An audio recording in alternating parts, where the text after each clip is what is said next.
लोग कहते हैं कि ईद खुशियों का दिन है, लेकिन एक औरत के लिए ये दिन खुशियों के साथ साथ बहुत सारी जिम्मेदारियों वाला भी होता है। अगर आप भी ईद पर एक से ज़्यादा काम मैनेज करती हैं तो ये वीडियो आपको बहुत ही रिलेटेबल लगेगी, क्योंकि मैं आज की वीडियो में आपके साथ अपनी ईद की रूटीन शेयर करने वाली हूँ। तो चलें स्टार्ट करते हैं। अस्सलाम वालेकुम, कैसे हैं आप सब? उम्मीद करती हूँ आप सब ठीक होंगे, खैर खैरियत से होंगे। अल्लाह आप सबको खुश रखे। कोई भी दिन हो, कोई भी इवेंट हो या फिर कोई भी त्यौहार आ जाए तो हम हाउस वाइफ के तो घर के काम कभी खत्म ही नहीं होते, लेकिन इन्हीं मसरूफ लम्हों में सबसे ज्यादा खूबसूरत यादें भी बन जाती हैं। अच्छा, ये ईद से एक दिन पहले मैंने कुछ क्लिप्स रिकॉर्ड किए थे। मैं असल में अपनी अम्मी के घर गई हुई थी और वहाँ पे मैं 2-3 दिन रह के आई थी और वापस आई तो घर में काफी ज्यादा डस्ट हुई पड़ी थी। हालांकि घर तो बंद ही था, हस्बैंड ऑफिस जाने से पहले घर बंद करके ही जाते थे, लेकिन फिर भी पता नहीं कहाँ से इतनी ज्यादा डस्ट आ गई थी। फर्श भी काफी खराब हुआ पड़ा था और चीजों पे भी काफी डस्ट आई हुई थी। तो सबसे पहले तो मैंने फिर फ्रिज साफ किया। वैसे तो फ्रिज साफ ही था, क्योंकि मैं ज्यादा पुराना खाना और ज्यादा चीजें नहीं रखती, बस इतना ही बनाती हूँ कि वो खत्म हो जाता है या ज्यादा से ज्यादा एक दिन चल जाता है। अगर आप चाहते हैं कि आपका फ्रिज साफ रहे तो इसके लिए आप फ्रिज में मैट्स लाजमी रखा करें। इस तरह ये होगा कि कोई भी चीज़ आप फ्रिज में रखेंगे और वो गिरेगी तो इस तरह आपकी शेल्फ भी खराब नहीं होंगी और मैट्स को आसानी से हम निकाल के वॉश कर सकते हैं।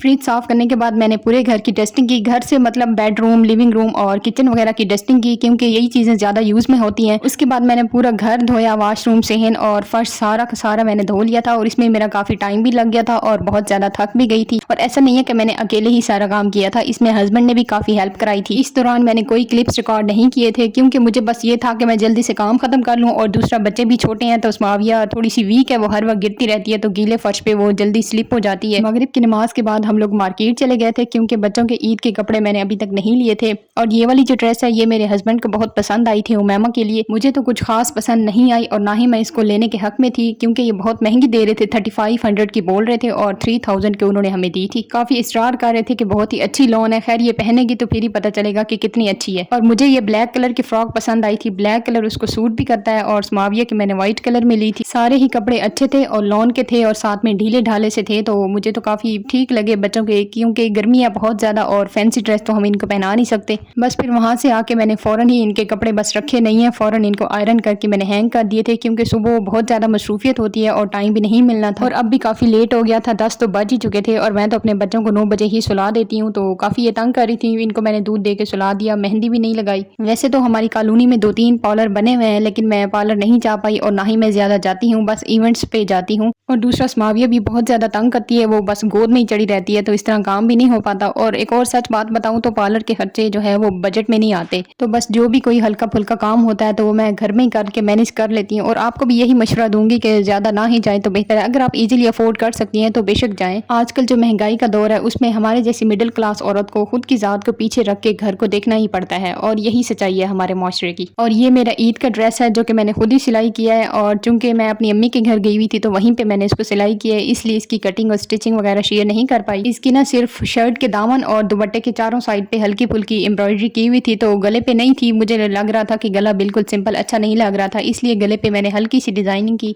दुपट्टे को मैंने चमकीला जो धागा होता है ना उसके साथ मैंने इसको पीको करवाया था। और ये जो ड्रेस है ये सारी की सारी वैसे तो लॉन की है, लेकिन जो शर्ट और दुपट्टे पे जो लाइंस बनी हुई है वो जो लाइंस है वो रेशमी धागे से बनी हुई है। तो मुझे तो ये सूट खूबसूरत लगा था। आपको कैसा लगा कमेंट में लाजमी बताइएगा। नेक्स्ट डे ईद वाले दिन मैंने नमाज और तिलावत के बाद फिर ये वैक्स की थी और उसके बाद हम लोगों ने नाश्ता किया था। खैर ये नाश्ते के बर्तन है, मैं किचन वगैरह साफ कर रही थी। ये मेरा पार्सल आया हुआ था, मैंने दराज से ये अंगीठी ऑर्डर की थी और ये 2 दिन पहले मुझे रिसीव हुई थी, तो मैंने सोचा कि आपको भी दिखा दूं। काफी अच्छी अंगीठी थी और मुझे बहुत ज्यादा पसंद आई थी। अगर आपके घर में बारबेक्यू का कोई सिस्टम नहीं है तो उसके लिए ये बेस्ट ऑप्शन है। और इसमें दोनों ऑप्शन मौजूद है, या तो आप इसको गैस के थ्रू भी चला सकते हैं, जो कि मैंने आपको इसका पॉइंट दिखाया है, और या फिर आप इसमें कोयले भी डाल सकते हैं। खैर ये बर्तन वगैरह धोने के बाद मैंने सारा किचन साफ किया, वही डेली की जो सफाई होती है, गैस को साफ करना, शेल्फें वगैरह साफ करना, सब। गैस को मेरा डीप क्लीन करने का तो कोई इरादा नहीं था, क्योंकि ईद वाले दिन कौन करता है डीप क्लीनिंग, लेकिन ये बहुत ज्यादा खराब हुआ पड़ा था। मैंने आपको बताया था कि मैं अपनी अम्मी के घर गई हुई थी, तो किचन में फ्रिज हर वक्त चलता रहता है, तो उसकी वेंटिलेशन के लिए विंडो हमेशा ओपन रहती है, तो उस विंडो वाली साइड से काफी डस्ट आई हुई थी और ये बहुत ज्यादा खराब हुआ पड़ा था, इसलिए फिर मुझे इसको डीप क्लीन करना पड़ा। सारा मैंने इसको वॉश किया, साथ में अवन और माइक्रोवेव को भी क्लीन किया,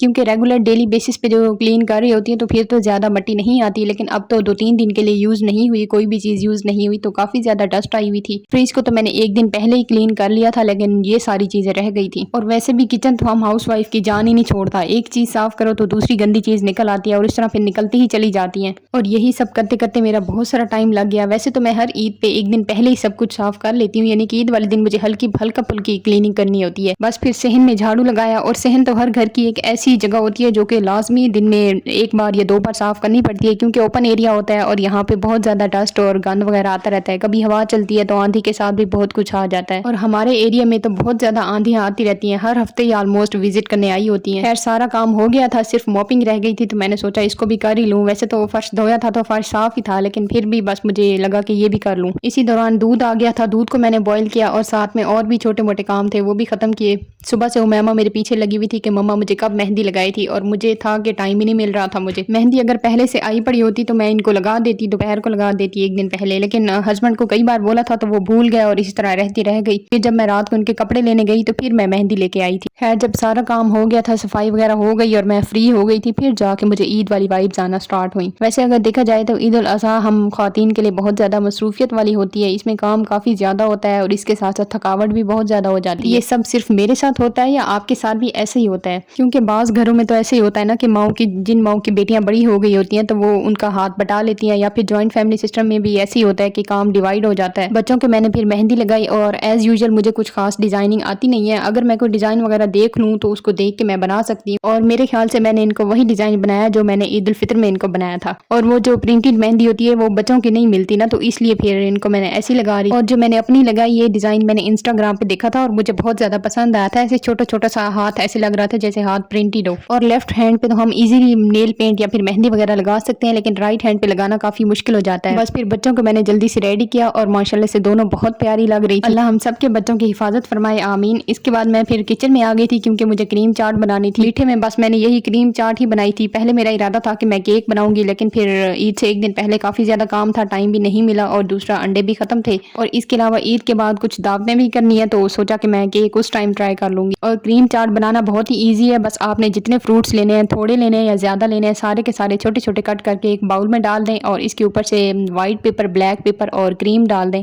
और साथ में पाउडर शुगर भी डालनी है क्योंकि ये वाली क्रीम मीठी नहीं होती। बहुत ही मजे की और यमी सी क्रीम चाट रेडी हुई। इसके बाद मैं खुद रेडी हुई क्योंकि हस्बैंड आ गए थे और गोश्त भी आ चुका था। रेडी होकर मैंने क्रीम चाट खाई और यही मेरा 5 से 7 मिनट का रेस्ट था। बस फिर दोबारा मैंने सारी चीजें उतारी, ज्वेलरी वगैरह उतारी, और क्योंकि गोश्त को वॉश करना था तो मैंने सोचा कि खराब ना हो जाए। सिंक को मैंने उबलते हुए पानी, सिरका और सोडे, मीठे सोडे के साथ मैंने इसको अच्छे से सुबह धो लिया था, क्योंकि मुझे पता था कि मैंने इसमें गोश्त वॉश करना है। मैं गोश्त को कैसे स्टोर करती हूँ, सबसे पहले जितना भी गोश्त आता है सारा का सारा मैं वो सिंक में डाल देती हूँ और पानी भी ऊपर से डाल देती हूँ, तो वो सारा उसको मैं अच्छे से धो लेती हूँ। और पानी आप देख सकते हैं कितना ज्यादा रेडिश हो गया है, सारा ब्लड निकल जाता है। फिर मैं सारा का सारा गोश्त ड्राई करती हूँ। ऊपर से मैंने पंखा चला दिया था और नीचे भी मैंने 2-3 कपड़े रखे हुए थे जिसमें सारा का सारा पानी और ब्लड वगैरह एब्जॉर्ब हो गया था। धोने से ये फायदा होता है कि ज्यादातर ब्लड निकल जाता है, थोड़ा बहुत तो रह ही जाता है। जाहिर है जब तक गोश्त कुक नहीं होगा उसका ब्लड ड्राई नहीं होता। और फिर पानी भी सारा का सारा ड्राई करना जरूरी होता है, नहीं तो फिर गोश्त में एक तो आइस बन जाती है और दूसरा कभी भी लाइट चली जाए तो वो जो पानी खड़ा होता है वो मेल्ट होकर फिर गोश्त को खराब कर देता है। फिर मैंने 700 ग्राम के पैकेट्स बनाए और इनको रखने से पहले नीचे मैंने एक डिश रखी ताकि ब्लड थोड़ा बहुत भी अगर ब्लड निकले तो उससे फ्रिज खराब ना हो। कुछ तो डिवाइड कर लिया था और अभी भी इसमें थोड़ा सा और डिवाइड करने वाला रहता है।